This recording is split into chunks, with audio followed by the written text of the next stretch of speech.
use low web, use low web radio, use low web radio, use low web radio, la radio che non ti giudica con telefonate in diretta. Buongiorno, lunedì 12 aprile, sempre su Svegliati Avvocatura. Un breve jingle e siamo subito da voi. Scarica la nostra app Uslo Web Radio per Apple e Android. E ancora buongiorno, sono Angelo Marzo dalla mia postazione virtuale di Vicenza, con me in regia Ornella Sala e Milena Miranda da Napoli. Buongiorno a te Angelo, buongiorno a Ornella che come sempre ci sopporta e ci supporta, e un buongiornissimo anche perché è inizio settimana a tutte le radioascoltatrici e radioascoltatori. La gran parte di voi siete arancioni e noi continuiamo ad essere rossi. Siamo tra le 4 regioni ancora rossi e ormai da un mese e mezzo c'è della serie non ne possiamo più, però insomma siamo fiduciosi che aumenti questa campagna vaccinale. Peraltro leggevo, Angelo, sull'Huffington Post un articolo dove diceva, visto e considerato che per esempio in Francia hanno avuto un po' di problemi con le forniture di Moderna, cioè della serie hanno preso come forniture Moderna, però pare che non se la vogliano iniettare. Qui abbiamo problemi con AstraZeneca che da martedì scorso praticamente può essere inoculato soltanto a chi ha più di 60 anni, e poi abbiamo altri paesi che invece comunque ne hanno limitato l'uso, eccetera. Dicevo, ma non è che ci possiamo andare, perlomeno in Europa, andare a pigliare tutte queste dosi residue e ce li facciamo come se non ci fosse un domani? Perché noi abbiamo capito, l'esperienza inglese ci ha insegnato, e anche quella israeliana, che più c'è copertura, attenzione, non è che la copertura del vaccino ci tuteli completamente, eccetera, eccetera, però più c'è copertura, più insomma abbiamo la possibilità di tornare alla vita. Quindi insomma vedremo come si svilupperà. Vedremo, ma speriamo di vedere presto, perché insomma ogni 2 mesi ci dicono che questo è il mese decisivo, no? Questo mese di aprile lo vogliamo far diventare decisivo. Io spero che anche il giorno dopo sia decisivo, per cui sono sempre positivo. Benissimo. Comunque, tiriamo avanti. Oggi di che parliamo? Oggi parliamo, ci avventuriamo nell'ambito medico. È una cosa che si fa da tempo negli Stati Uniti. I pazienti, ma lì il sistema sanitario, come sappiamo, è ben di un'altra natura, non è tanto pubblico, si registrano le conversazioni con il medico in modo sia per un fatto personale sia per un fatto pubblico.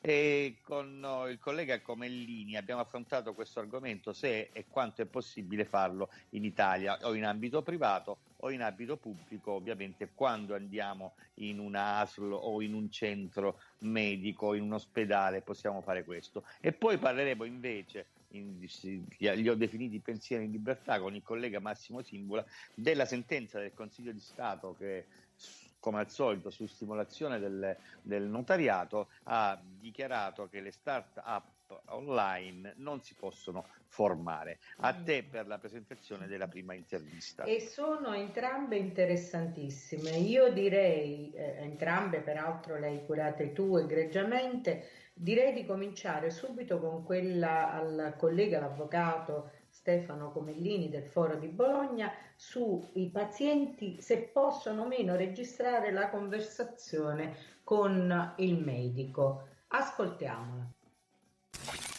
Uslo Web Radio, www.webradiouslo.it, webradiouslo.it. Buongiorno al collega Stefano Comellini del Foro di Bologna. Buongiorno caro collega e buongiorno a tutti.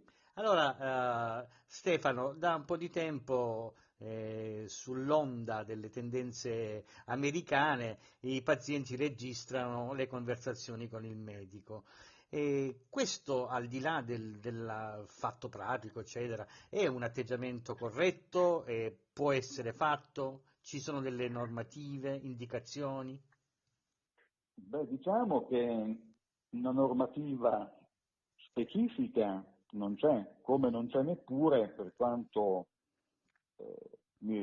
ne posso sapere, linee guida o indicazioni specifiche del garante della privacy. Quindi bisogna un po' fare riferimento alla disciplina generale, se così possiamo definirla, in merito alla registrazione delle conversazioni tra soggetti presenti in luogo pubblico o in luogo aperto al pubblico. In questo caso c'è ormai una giurisprudenza consolidata della Cassazione che afferma che la registrazione è lecita se effettuata da persone presenti, quindi non che la registrazione venga effettuata da qualcuno che è assente e inserisce, che fa una cimice, perché in quel caso saremmo di fronte ad un'intercettazione che è cosa ben diversa. Ma la registrazione di chi è presente e quindi partecipa, è ammesso ad essere presente ad una conversazione, è cosa lecita anche, come dice la Cassazione, se viene effettuata in modalità covert, cioè sostanzialmente all'insaputa di chi viene registrato. Certo. Questa è un po' la disciplina generale e la stessa quindi si deve ritenere sostanzialmente applicabile anche nel caso, diciamo nella moda un po' che sta prendendo piede di origine americana, di registrare da parte dei pazienti o di loro accompagnatori quello che dice il medico durante una visita. Però noi sappiamo anche che quella magari effettuata in un luogo, no, del soggetto registrato, no, che può essere l'abitazione, il suo studio, è lecita quella? Ecco, allora qui bisogna distinguere perché la registrazione è lecita, intanto bisogna premettere che ciò che viene registrato comunque deve essere utilizzato, registrato solamente per scopi personali, quindi per propria memoria personale o eventualmente per far valere dei diritti in giudizio, ma quindi non può essere divulgata a terzi, non può essere pubblicata ad esempio, che so, sui social network, come va di moda adesso. oggi. Ecco, e questo sempre, ripeto, va tenuto presente. In ogni caso la registrazione, quella che è lecita se viene effettuata in luogo pubblico o aperto al pubblico. Quindi se io vado, che so, nello studio personale del professionista, che sia esso medico, ma vale anche per l'avvocato, certo. è evidente che io non posso registrare salvo che non sia lo stesso professionista che me lo consente in maniera esplicita. Ecco, altrimenti non è consentito. Diverso il discorso invece nelle strutture anche sanitarie, pubbliche, dove non c'è l'accesso del singolo cliente che ha con il professionista un rapporto di fiducia con il singolo cliente, ma nella struttura pubblica l'accesso è consentito sostanzialmente a tutti coloro che hanno bisogno. In questo caso, quindi, si può considerare luogo aperto al pubblico, ovviamente la registrazione sia anche in modalità cover, si ritiene che sia lecita, ovviamente sempre tenendo presente che poi la registrazione non può essere comunque poi diffusa su internet, pubblicata, eccetera. Tu parli... su questo argomento. Sì, scusami, dimmi Stefano. No, dicevo, su questo tema, poi qualche anno fa la Regione Lombardia ha pubblicato una sorta di manuale molto interessante, molto ben redatto, molto chiaro, e che proprio prende in esame le diverse situazioni in cui ci si può trovare, e fa giustamente presente che la registrazione, sempre perché possa essere effettuata, tuttavia non può logicamente rappresentare, costituire un ostacolo nello svolgimento nell'erogazione della prestazione sanitaria. Quindi occorre tenere presente anche dello specifico luogo in cui si è, nel fatto che il medico sta svolgendo una determinata attività e che quindi la registrazione non può creare intralcio. Anzi, addirittura nel manuale della Regione Lombardia si fa presente che qualora il medico ritenga che questa registrazione possa costituire un motivo di turbamento, di disagio, tale da quindi da incidere sulla stessa prestazione sanitaria, lo stesso medico dovrebbe far presente la cosa al paziente registrante, invitandolo o a non registrare o a sospendere, a interrompere la registrazione. Quindi c'era già qualcosa di questo tipo, no? Perlomeno sotto il profilo di un vademecum o di FAC o comunque di documento, no?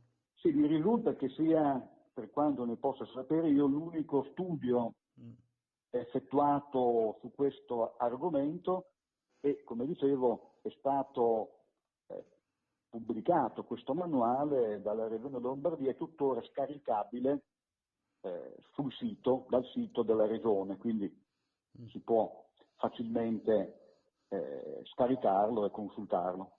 Bene Stefano, grazie della piccola chicca e di questa nuova tendenza che vedremo di regolamentare meglio. Buona giornata a te.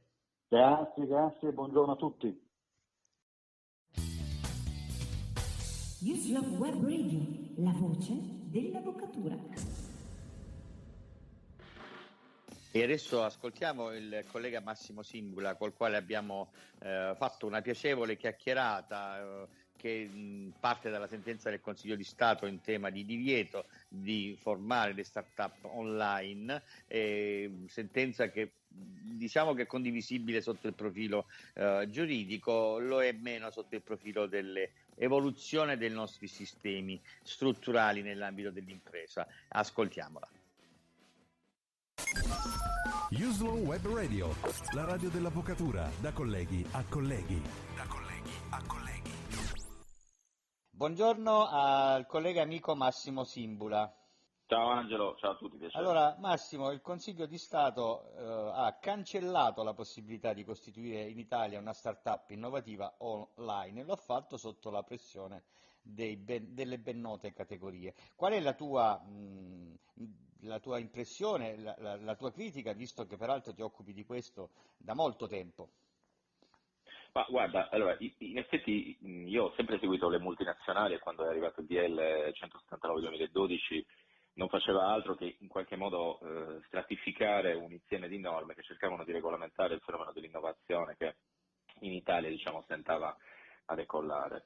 E per questo io le chiamavo multinazionali tascabili, le start-up, che di fatto erano delle società piccole, costituite da giovani ragazzi che, diciamo, proponevano progetti innovativi e che si trovavano di fronte inizialmente molti costi e molte complessità, perché è chiaro che molto spesso avevano delle aspirazioni globali, no? Pensa solo ad andare a investire nel mondo digitale, quindi tutto il mondo. Quindi già questo ti fa capire come effettivamente questi ragazzi entravano in un mondo che presentava molte complessità e da lì tutto il mondo degli acceleratori, dei finanziamenti, eccetera. Quindi diciamo che sin da subito, quando è arrivato il DL 189-2012, che è stato scritto, ricordiamo, da Passera, con l'aiuto di 12 stagi e con un lavoro, diciamo, abbastanza importante, abbiamo iniziato a lavorare con molti player del settore, tra cui notai, commercialisti, per elaborare quelle che erano le mancanze, diciamo così, del DL 179-2012, che interveniva a gamba tesa un po' su tutto il diritto societario, ma in qualche parte anche sul diritto del lavoro. Certo. E devo dire che ho trovato tantissima collaborazione da parte di professionisti, notai, di commercialisti, che con grande fatica, diciamo, cercavano di dare un senso a questa norma. Poi successivamente sono intervenute diverse disposizioni di legge, tra cui quella famosa incriminata, poi in realtà è collegata a un decreto ministeriale del Mise, che è quella relativa alla costituzione online delle start-up innovative. Questa è una rivoluzione per l'Italia, cioè per la prima volta in Italia una persona poteva costituire, o più persone potevano costituire una società sedendosi davanti a un computer, compilando una serie di dati e inserendo le variabili che la piattaforma offriva. E questo sembrava stesse funzionando, anche se ovviamente c'era qualche critica, e su questo io condivido, nel senso che per esempio la bozza di statuto online era non perfettissima, bisognava migliorare alcune cose, e molto spesso gli stessi ragazzi che volevano andare sulla piattaforma per costituire la società chiedevano ai consulenti chiarimenti su alcune cose. Però in linea di massima si era creato un sistema di automazione che avvicinava, poi mi taccio, che avvicinava il sistema Italia ai più moderni sistemi anglosassoni o nordici, no? Per esempio in Danimarca si costituisce tranquillamente online, così come in Inghilterra e in tanti altri paesi. Questo, quindi poi peraltro noi recepivamo anche una direttiva europea sulla costituzione digitale delle società in generale, no? Allora, e lì si apre l'altro tema sul quale io sono stato abbastanza polemico in questi giorni. Allora, il ricorso che i notai hanno fatto verso la delibera di Denise sulla Costituzione online presenta molti fondamenti, e anche la sentenza del Consiglio di Stato secondo me è corretta e la condivido di diritto. Assolutamente. Perché effettivamente sono state fatte le cose un po' frettolosamente, ma anche nel DL 179/2012, che è altra roba, ci sono diversi punti secondo me che meriterebbero un adeguamento. Quindi quello che ha fatto specie a molti stakeholder del settore è: ma come mai i notai hanno deciso di fare questa azione? Perché se non l'avessero fatta, diciamoci la verità, quella norma assolutamente continuava, e quindi la gente continuava a costituire online.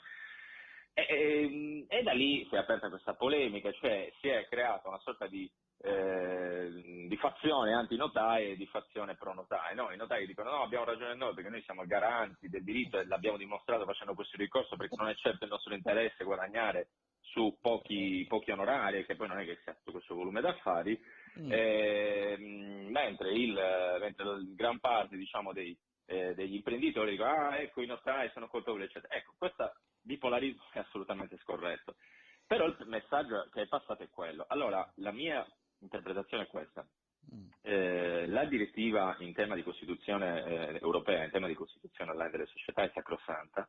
Secondo me l'Italia non solo deve adeguarsi quanto prima agli altri paesi europei, ricordiamolo, siamo tra gli ultimi nel settore della digitalizzazione nell'Unione Europea, ma è fondamentale fare un qualcosa di più, cioè andare a regolamentare una serie di altre attività online, non solo la costituzione della società. Secondo me si potrebbero fare tante altre cose online, tra cui appunto cessioni quote, ricapitalizzazioni, e penso anche a quella famosa cessione degli immobili che noi sappiamo fu bloccata per lo stesso principio.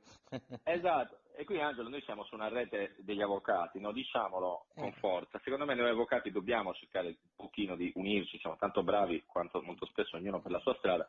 Secondo me dovremmo un pochino unirci su questi temi, perché mentre giustamente i notai riescono a rappresentare le loro istanze, e forse anche i commerciali non ci dimentichiamo il tema di separazione, In tema di separazione ci hanno sottratto qualcosa, no? Addirittura ho visto pagine di quotidiani a livello nazionale con la loro pubblicità: venite da noi a fare. Cioè, voglio dire, una materia che, per quanto sia sempre diritto, è comunque una materia che è sempre stata riservata, la cosiddetta isola felice dell'isola del mondo del diritto, la famiglia, che comporta un'attività non tanto giuridica ma quanto tecnica e psicologica. Per cui penso che noi non abbiamo fatto nulla, ma anche loro dovrebbero spingere un po' verso questo accordo con noi, no? Cioè Assolutamente. Non so se hai visto, di recente è stata lanciata un'app anche per chiudere consensualmente un rapporto matrimoniale, ma lì si apre un tema un pochino più delicato. No, ma siccome questo si inserisce proprio nell'ambito di questa collaborazione fra giuristi, perché giuristi siamo noi e giuristi sono anche loro. loro. Sì. Quindi questo è solo che loro hanno il bollo della certezza, ed è un'altra cosa. Però comunque io mi aspetto questo, e soprattutto mi aspetto che da un ministro della transizione, non quella ecologica ma quella tecnologica, io penso, no? Che sono quelli nuovi e che sono al governo, dovrebbero partire da queste situazioni che sono proprio importanti per la struttura economica del paese più che per la struttura tecnologica. Ma infatti, guarda, ti dico, secondo me questo più che un incidente di percorso è un'opportunità, perché veramente la norma sulla Costituzione online meritava di essere non solo un refreshing, diciamo così, ma un reshuffle, cioè aggiungiamo anche altre attività alla Costituzione online, preservando ovviamente quelle garanzie di sicurezza, perché attenzione, quando i notai dicono che ci possono essere dei rischi legati a infiltrazioni mafiose, a operazioni sospette, eccetera, allora su quello è comprensibile. Ora però è un po' come dire tutto il nostro paese fatto di 50 milioni di... Allora, questo è, voglio dire, secondo me sarebbe aprire il mercato a soluzioni software efficienti, gestite magari anche da avvocati, perché no? Perché potrebbero essere piattaforme gestite da professionisti che danno la possibilità con degli abbonamenti annuali all'utente di fare n cose attraverso questa piattaforma. E ricordiamoci un tema fondamentale, che molto spesso la lentezza delle operazioni condotte dal notaio non si ha per i costi, perché poi i costi, gli onorari che il notaio percepisce in via definitiva non sono così elevati. È un problema legato esclusivamente alla difficoltà di chiudere i rapporti di persona, di fare le procure, di fissare gli appuntamenti. È evidente che questo diventa molto complesso, anche perché bisogna mettere tutti insieme nello stesso giorno e alla stessa ora. Esatto. Questo è... Bene, grazie Massimo di questa tua provocazione, che è una provocazione lecita e giusta per andare avanti, perché quello è il nostro compito. Una buona giornata. Angelo, io?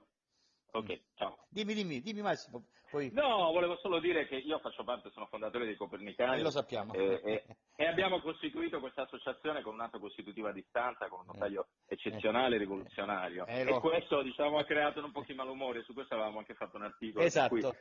So bene come funziona. Bene, grazie Massimo, buona giornata a te. Ciao. Uslove Web Radio, la voce dell'avvocatura. E con questa intervista la nostra puntata si chiude qui. Vi richiamo invece all'ascolto di U-Sport con Fabrizio Carbone e i suoi importanti interlocutori.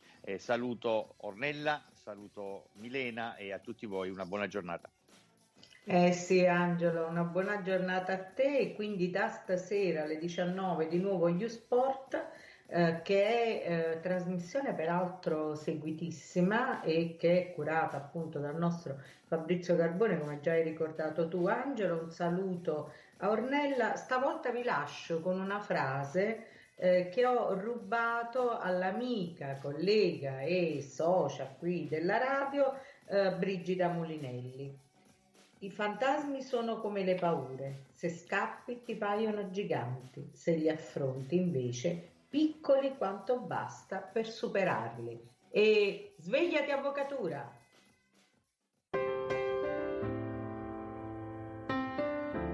Libertà e diritto per diffondere giustizia. È con la passione che si raggiungono i grandi traguardi e le frequenze di Uslove Web Radio pulsano di amore per la nostra professione. Questa è la radio degli avvocati che parla agli avvocati. In onda ogni giorno tutte le novità normative, gli approfondimenti e le interviste sui temi di attualità passano da qui. Uslove Web Radio, il vostro appuntamento quotidiano con la giustizia.